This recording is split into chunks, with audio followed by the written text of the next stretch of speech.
we're good. Thank you so much. All righty. Well, thank you all for being here. Good afternoon. We're here today to announce that we have a suspect in custody for the triple homicide on Exel. The person matched the description of the suspect that we were looking for. He's a 27-year-old black male with locks.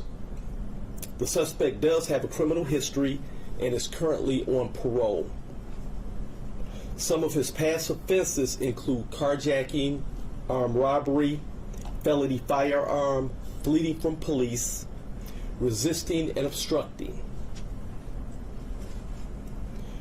I will not be naming the suspect as he is not charged at this time. I want to thank the men and women of the Detroit Police Department's homicide, our homicide task force with our partners, ATF, Michigan State Police, and also FBI. The suspect was taken into custody yesterday afternoon after we received a tip from a member of the community that the suspect was in the 1400 block of West Verda. Officers made the location and was able to take the suspect into custody. We were also able to locate a vehicle that we were looking for in connection with the incident near the suspect's address, near the address of the suspect's home. Inside the vehicle, we found evidence that we believe is connected with these homicides. We are working to submit the investigator's report to the Wayne County Prosecutor's Office. As we continue our investigation, we believe that this is an isolated incident, and I felt it was important that we update the community so as to let them or relieve from fear or panic. We believe that there is no danger to the public at this time. I want to thank you all, our media partners, for covering this and for allowing us to get the description out, which ultimately we believe led to a tip. With that, I'll take any questions. Now, however, be mindful that we're very early in the investigation and I'm limited as to what I can say. What connection can you say the suspect rather has to the victims? I can't go into that. Can you talk about, you said there was evidence in the vehicle that you believe is connected to the crime. Can you talk about that? I can't talk about the evidence in the vehicle at this time. The purpose of this press conference was really to let the community know that we have a suspect in custody. We do have evidence. We believe that we have the right individual and that there's no danger to the community. But prior to submitting the Wayne County prosecutor, I can't get in front of her with that, and I don't want to do anything to compromise or jeopardize the case. But we do, and to Randy's question, I will say that we believe that the suspect has a connection to the victims. So I'll say that much.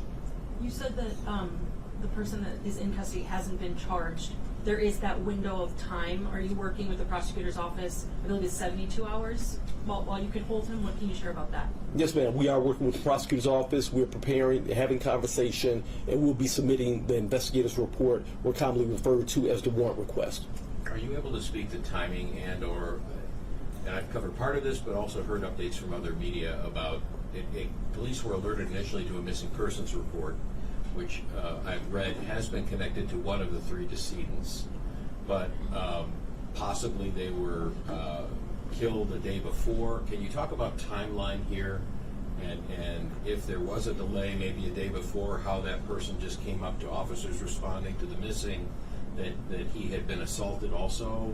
I mean, can you clear up some of the gray in regard to what you believed happened on a timeline scale?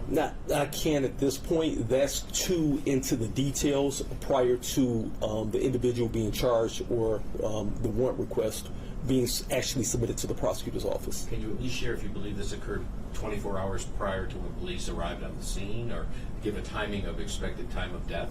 I'll ask my homicide detectives if they feel comfortable. At this time, we're not able to give a timeline of events. That's still a part of the ongoing process and investigation.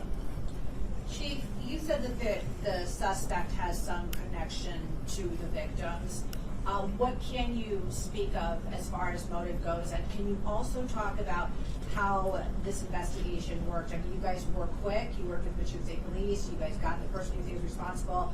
You were at the crime scene for 24 hours. Can you kind of talk about, first address motive, and then can you talk about that? It definitely would be inappropriate to talk about motive at this point as the investigation continues, so definitely can't talk about that. But what I can do is just commend the professionalism and then the expertise of the team, ATF, FBI, Michigan State Police, our Homicide Task Force, our forensic folks, because they were meticulous at what they did as far as taking their time, preserving the evidence. It was a bloody scene. I'll definitely be able to give updates and keep you updated as we go forward. But it was a bloody scene. It was evidence left there. Forgive me if you updated this and I just haven't known, but have you identified which of the 3 victims was in the missing report that brought police to the neighborhood in the first place? Yes, we have. Can you share that with me now? Forgive me for not being up to date here. Do you know which of the 3 gentlemen it was, and have you made that public? No, we have not made that public at this time. Okay, but you have identified, obviously, it was one of the 3. Yes.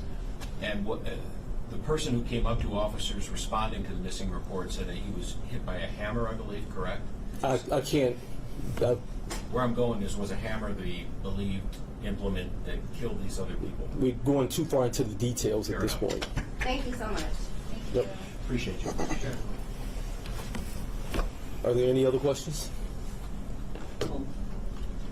AC Fitzgerald, you alluded to or touched on, I don't know if you can elaborate further, but just some of the stuff that was going on in the home in question. Some neighbors alluded to suspicious activity there and so forth and so on. Is there something? Yeah, I really don't want to go too much further into that because it's all going to be part of the investigation as well. When do you think charges, and today's a Friday, when do you think charges are going to come down? It's hard to say. Rough timeline when you'll submit. At this time, our investigation is still ongoing, and we will continue working with the Wayne County Prosecutor's Office, but we do not have a timeline on when we'll submit an investigation over. Was one of the 3 victims the homeowner or a renter and the other's friends, or can you characterize how they were brought together? Meaning, did one of them live there? Yes. Yeah, one of them did. As I reported yesterday, one of them did live there. And I can tell you, and I'll confirm it because I said it yesterday, one of the people inside the house was the missing person they were looking for. Right. So, Have you identified which one was the homeowner? yeah, yes. We have identifications on all. Gave them yesterday. I'll give them to you afterwards. But not publicly. You haven't publicly Correct. identified who lived. Correct. Sorry for making you catch up again. No, no worries. Really quickly, you mentioned that this was able to come to light because of a tip that someone in the community gave in. Can you share a little bit more about that? Was it anonymous? Like, how did that kind of come to be? What can you share about that? Our investigation is still ongoing at this time, and we don't want to release any of that at this time. We don't want to get in the way of the Wayne County Prosecutor's Office prior to making a decision on the charge.